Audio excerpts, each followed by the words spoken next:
വാട്സാപ്പിൽ വ്യാജ ഗ്രൂപ്പുകൾ ഉണ്ടാക്കി അശ്ലീല സന്ദേശങ്ങൾ പ്രചരിപ്പിക്കുന്നതായി പരാതി. വാട്സാപ്പ് ഗ്രൂപ്പുകൾ ഹാക്ക് ചെയ്താണ് വിദേശ നമ്പറുകളിൽ നിന്നും സന്ദേശങ്ങൾ പ്രചരിപ്പിക്കുന്നത്. മലയോര മേഖലയിൽ ഇത്തരത്തിൽ നിരവധി പേരാണ് കബളിപ്പിക്കപ്പെട്ടത്. ഇവർ മുക്കം പോലീസിൽ പരാതി നൽകിയിട്ടുണ്ട്. വാട്സാപ്പിൽ വ്യാജ ഗ്രൂപ്പുകൾ ഉണ്ടാക്കി അശ്ലീല ചിത്രങ്ങളും സന്ദേശങ്ങളും പ്രചരിപ്പിക്കുന്നതായി പരാതി. വാട്സാപ്പ് ഗ്രൂപ്പുകൾ ഹാക്ക് ചെയ്ത് പുതിയ ഗ്രൂപ്പുകൾ ഉണ്ടാക്കിയാണ് അശ്ലീല ചിത്രങ്ങളും സന്ദേശങ്ങളും പ്രചരിപ്പിക്കുന്നത്. മുക്കത്തും പരിസര പ്രദേശങ്ങളിലുമുള്ള നിരവധി ആളുകളാണ് കഴിഞ്ഞ ദിവസങ്ങളിൽ ഇങ്ങനെ കബളിപ്പിക്കപ്പെട്ടത്. ഇവർ മുക്കം പോലീസിൽ പരാതി നൽകിയിട്ടുണ്ട്. സംസ്ഥാനത്തെ വിവിധ പോലീസ് സ്റ്റേഷനുകളിൽ ഇതുമായി ബന്ധപ്പെട്ട നിരവധി പരാതികൾ ലഭിച്ചതായാണ് സൂചന. വിവിധ വാട്സാപ്പ് ഗ്രൂപ്പുകൾ ഹാക്ക് ചെയ്ത് ഗ്രൂപ്പിലെ അംഗങ്ങളുടെ വാട്സാപ്പ് നമ്പറും പ്രൊഫൈൽ ഫോട്ടോയും ശേഖരിച്ച് പുതിയ ഗ്രൂപ്പുണ്ടാക്കിയാണ് ഈ സമൂഹവിരുദ്ധ പ്രവർത്തനം. വിദേശത്തെ ഫോൺ നമ്പർ ഉപയോഗിച്ചുണ്ടാക്കുന്ന ഗ്രൂപ്പുകളിലെ അഡ്മിന്മാരുടെ പ്രൊഫൈൽ ഫോട്ടോ മറ്റാരുടേതോ ആയിരിക്കും. തുടർന്ന് വ്യാജ അഡ്മിൻ ഹാക്ക് ചെയ്ത ഗ്രൂപ്പുകളിലെ തെരഞ്ഞെടുക്കപ്പെട്ട അംഗങ്ങളെ വ്യാജ ഗ്രൂപ്പിൽ ആഡ് ചെയ്യും. ആഡ് ചെയ്യപ്പെടുന്ന ഓരോരുത്തരും അഡ്മിനെ നോക്കുമ്പോൾ മിക്കവാറും പരിചയമുള്ളവരായിരിക്കും. കാരണം ഇയാൾ അംഗമായ ഗ്രൂപ്പിലെ ആളുടെ ഫോട്ടോയാണ് അഡ്മിൻ പ്രൊഫൈലായി ഉപയോഗിക്കുന്നത്. പുതിയ ഗ്രൂപ്പിലെ അശ്ലീല സന്ദേശങ്ങളും ചിത്രങ്ങളും കണ്ട് സംശയം തോന്നി കൂടുതൽ പരിശോധിക്കുമ്പോഴാണ് വിദേശ നമ്പർ പല അംഗങ്ങളുടെയും ശ്രദ്ധയിൽപ്പെടുന്നത്.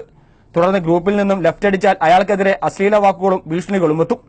ലെഫ്റ്റ് അടിച്ചു പോയവരെ പിന്നെയും ആഡ് ചെയ്യുകയും ചെയ്യും. എന്നിട്ടും ഗ്രൂപ്പിൽ തുടർന്നില്ലെങ്കിൽ അയാളുടെ ചിത്രം മോർഫ് ചെയ്ത് അയാൾ മറ്റു സ്ത്രീകളുടെ കൂടെ നിൽക്കുന്ന അശ്ലീല ചിത്രങ്ങൾ പ്രചരിപ്പിക്കും. ഗ്രൂപ്പ് കൊണ്ട് ഞങ്ങൾക്ക് ഒരുപാട് ബുദ്ധിമുട്ടുകൾ വന്നിട്ടുണ്ട്. കാരണം ഞങ്ങളെ ഫോട്ടോ വെച്ചിട്ട് മോർഫ് ചെയ്യാണ്. ഞങ്ങൾ ഫോട്ടോ വെച്ച് മോർഫ് ചെയ്യുമ്പോൾ അത് ഞങ്ങളുടെ ബന്ധുക്കളിലും സുഹൃത്തുക്കളിലും അതുപോലെ ജനങ്ങളുടെ ഇടയിലേക്ക് എത്തുകയാണ്. അത് ഞങ്ങൾക്ക് വലിയൊരു ബുദ്ധിമുട്ട് തന്നെയാണ്.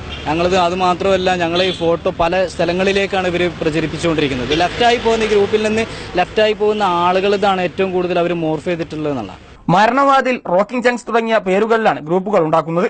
ഒരാഴ്ച മുമ്പ് തോട്ടുമുക്കത്തെ നിരവധി യുവാക്കൾ അംഗങ്ങളായ ഗ്രൂപ്പ് ഹാക്ക് ചെയ്ത് 20ഓളം പേരെ ഉൾപ്പെടുത്തി മരണവാതിൽ എന്ന പേരിൽ ഗ്രൂപ്പ് തുടങ്ങി. ഇന്ത്യക്ക് പുറത്തുള്ള നമ്പറുകളിൽ നിന്നാണ് ഗ്രൂപ്പുകൾ ഉണ്ടാക്കുന്നതെന്നാണ് പോലീസിന്റെ നിഗമനം. തുടർന്ന് ഗ്രൂപ്പ് അംഗങ്ങളുടെ പ്രൊഫൈൽ ഫോട്ടോ ഉപയോഗിച്ച് മറ്റ് നമ്പറുകളിൽ നിന്നും പലർക്കും അശ്ലീല ഫോട്ടോയും മെസ്സേജുകളും അയച്ചു. ഇവരുടെ കോൺടാക്ട് ലിസ്റ്റിൽ നിന്ന് തന്നെ നമ്പറുകൾ ശേഖരിച്ച് അടുത്ത ബന്ധമുള്ളവർക്ക് ഇത്തരം മെസ്സേജുകൾ അയക്കുന്നതോടെ ഫോട്ടോയുടെ യഥാർത്ഥ ഉടമ കുടുംബത്തിലും നാട്ടുകാർക്കിടയിലും അപഹാസ്യരാകുകയും ചെയ്യും. ഇതൊന്നും തെളിവില്ലാത്ത വിധം അവസാനിപ്പിക്കാനുള്ള വഴിയും ഹാക്കർമാരുടെ കയ്യിലുണ്ട്. അശ്ലീല സന്ദേശങ്ങൾ അയച്ച ശേഷം ഫോൺ ഹാങ് ആവുന്ന വൈറസ് ഗ്രൂപ്പിൽ പോസ്റ്റ് ചെയ്യുന്നതോടെ നേരത്തെ ഉണ്ടായിരുന്ന മുഴുവൻ സന്ദേശങ്ങളും ഇല്ലാതാവും. അതിനാൽ തെളിവ് സഹിതം പരാതി നൽകാൻ കഴിയാത്ത അവസ്ഥയിലാണ് പലരും. ഫസൽ ബാബു, CTV പ്രാദേശിക വാർത്ത, മുക്കം.